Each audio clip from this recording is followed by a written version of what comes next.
Alright, in this video I'm going to show you how to make a cord, a braided cord like this. It reminds me a lot of the way a hoodie cord looks on a sweatshirt.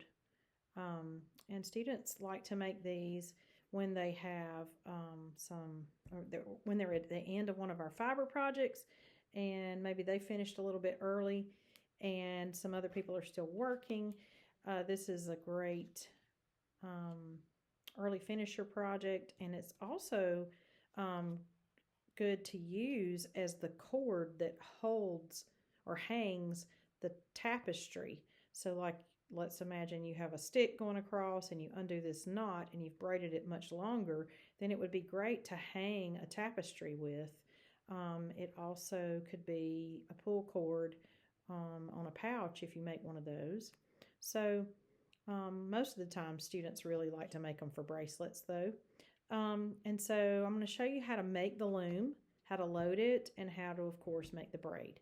And so what we do first is we grab some scrap cardboard and we trace. Usually we just use a roll of masking tape or some sort of circular item we can trace, and we use a Sharpie and trace it off, and then draw inside the middle of that the pizza shape with 8 separate pieces. Once you do that, you need to cut one out like I've done here, and then you take your scissors and you're going to notch each one of these just enough to hold a piece of yarn, not very deep, okay? So each one of these needs a little notch cut. Then I take a sharp small pair of scissors and we punch a hole right through the middle of the cardboard. And again, it needs to be big enough for the 7 pieces of yarn you're going to cut to go through the middle tightly. So you want it to hang on to it, so don't make the hole too large. So I just punch through a little bit on this pair of scissors to make the hole. Now you need to choose the colors of yarn that you want, and you need 7. So, you know, you can pick any 7 different colors or repeated like I did. I have 2, of some and 3 of others. So 2, 4, 6, and 7. And now what you're going to do, you're going to cut them to be 1 yard long. All right. And if you want to make a longer braid, of course, you would cut the yarn to be longer than 1 yard. Then you're going to tie an overhand knot with all 7 pieces held in that knot. Okay, and secure that. And what really helps is to have a crochet hook, because of this hook on the end, it will help you pull this through. So I put the crochet hook through the top side where I drew the pizza, and then I'm going to grab a hold of all of these pieces of yarn with the hook and then tug them back through. And sometimes I just have to maybe put the needle back through to grab some of them that didn't come through. But if I can get a hold of all of them, that works great. And then I'm just going to pull the loose side through. So the knot's on the back, the long pieces of yarn come through the center hole. Okay, so you can see here's the knot on the back, and I've pulled all 7 through. Now, if you don't have a crochet hook, you could thread each one of these on a tapestry needle and pull it through one at a time.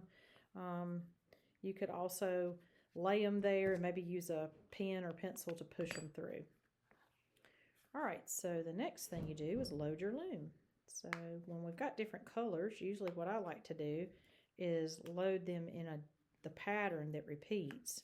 So I've got the dark blue, the turquoise, and then the pink. And now you have an empty hole on purpose. All right. So I'm doing this on a countertop. I'm going to slide all these other items out of the way now so you can just focus on this. Normally you would do this held with all this hanging down in front of you.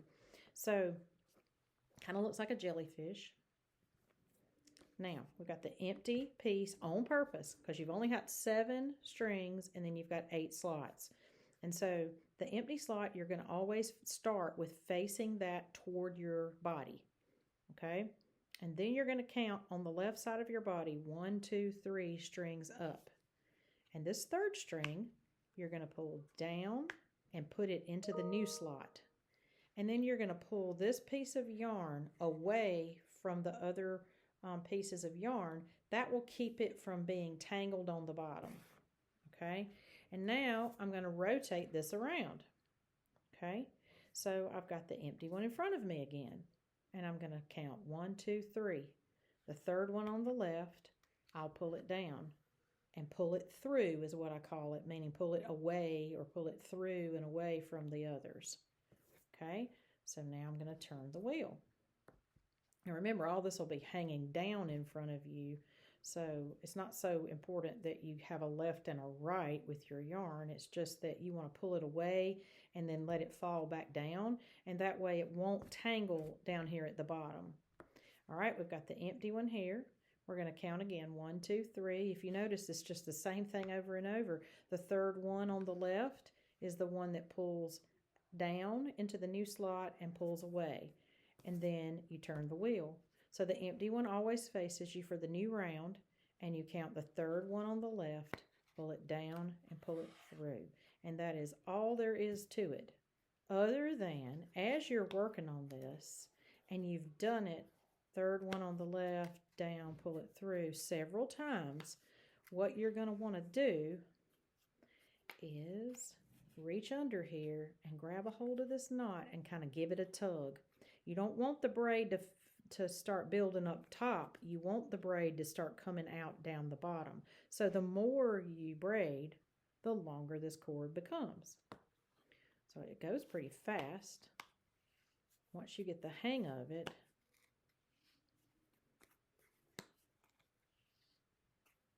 And remember that pull through and pull away is important because you don't want that yarn to get tangled on the bottom.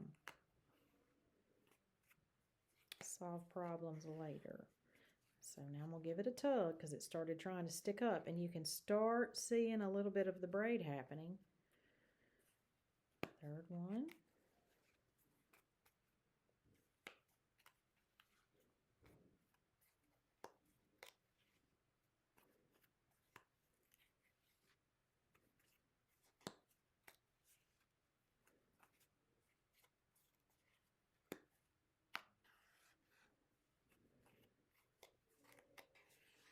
And that is all there is to it.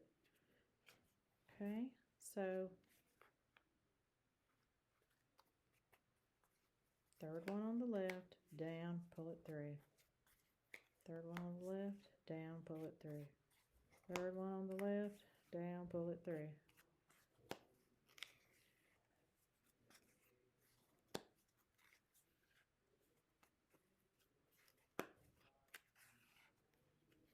And tug, and see, there's the braid starting to form underneath. All right, so once you get this where it is long enough to fit around your wrist, so of course on this one I would need to come on around to about the middle of about halfway. Okay, so once I get it long enough to go around my wrist, the best way to tie this on your wrist is to go back and untie this knot, and then you just simply snap, pull all these pieces out, pull it through, and wrap it around your wrist and tie one knot, and then trim off any extra tassels as long as you want to make them. Okay, and again, the same thing on a tapestry. If you were going to hang this on the piece that goes across the top of the tapestry, you'd untie this knot, wrap this around the stick, tie a knot really tight, and then do the same on the other side. So you would just need to make it how long as you need it for whether it's a bracelet or for the hanging piece for the top of your tapestry or whatever other purpose you have for the cord. And that's all there is to it. I hope that helped.